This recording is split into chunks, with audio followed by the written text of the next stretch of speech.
Pas budidaya ada penyakit yang tadinya dari 2 kilo, besoknya ke 5 kilo, besoknya 10 kilo, besoknya lagi udah 30 kilo.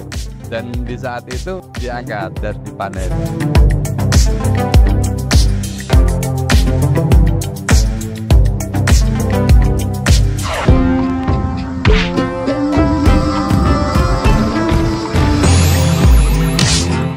Assalamualaikum, saya Fahri, saya petambak di Imorenggo, Kulon Progo.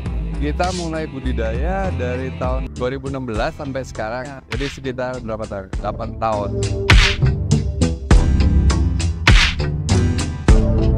Saya meneruskan punya teman, karena dia pindah lokasi, saya melanjutkan budidaya udang itu di lokasi sini.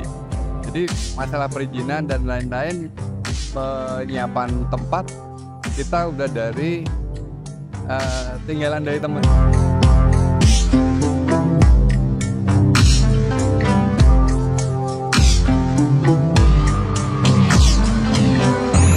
Waktu budidaya khusus udang faname, kita pakai sistem semi intensif, density sekitar 150-200 per meter persegi.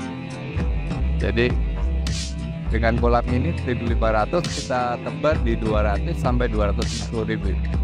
Dan taburan 150 dengan target kita hasil bisa di angka 4 ton sampai 5 ton. Kebutuhan pakan di 5 ton sampai 6 ton. Kadang soalnya budidaya itu kita punya target di umur 120 hari. Tapi di tengah jalan kadang ada masalah terus harus angkat sebelum 120 hari. Jadi kalau target kita di 6 ton itu di angka sampai 120 hari. Tapi sebelum itu kadang kita udah panen.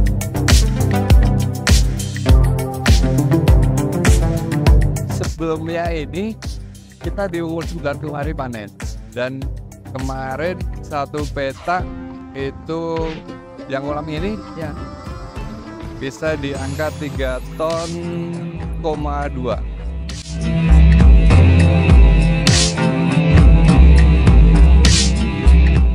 Auto feeder kita lebih menekan ke FCR, Mas.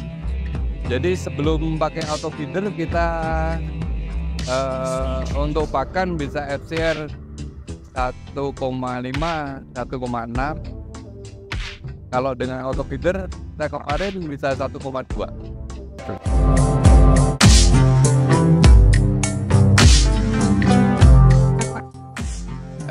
Banyak faktor yang buat resiko di udang itu terlalu tinggi. Satu faktor alam, cuaca. Karena cuaca panas atau cuaca hujan itu beda perlakuan di tambak udang di situ. Dan pengaruh ke yang lain-lain, parameter yang lain kayak pH, alkalitas juga itu terpengaruh kalau hujan. Dan kita harus pinternya di situ. Itu dari kendala cuaca. Kalau dari penyakit banyak, karena di udang kita ada banyak penyakit, Mas. Jadi dan itu resikonya tinggi.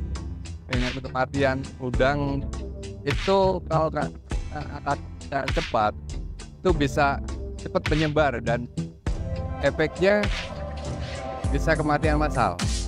Untuk harga udang itu tergantung size, Mas.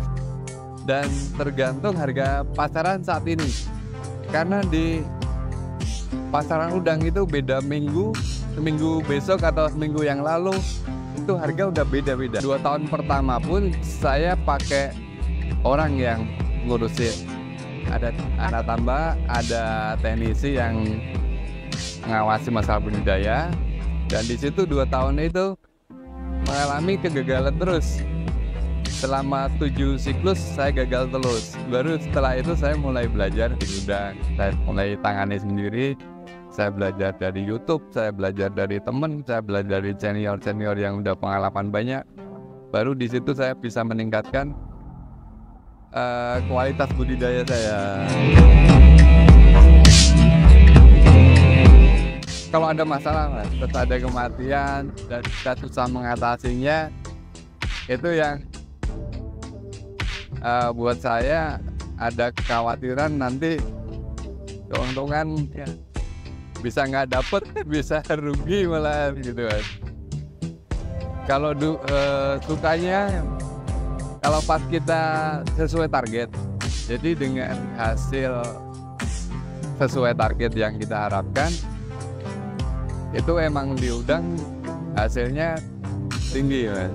Karena di udang dari biaya operasional semua sama hasil panen bisa sampai 100 sampai 200 bisa sampai dengan budidaya maksud saya yang benar-benar maksimal.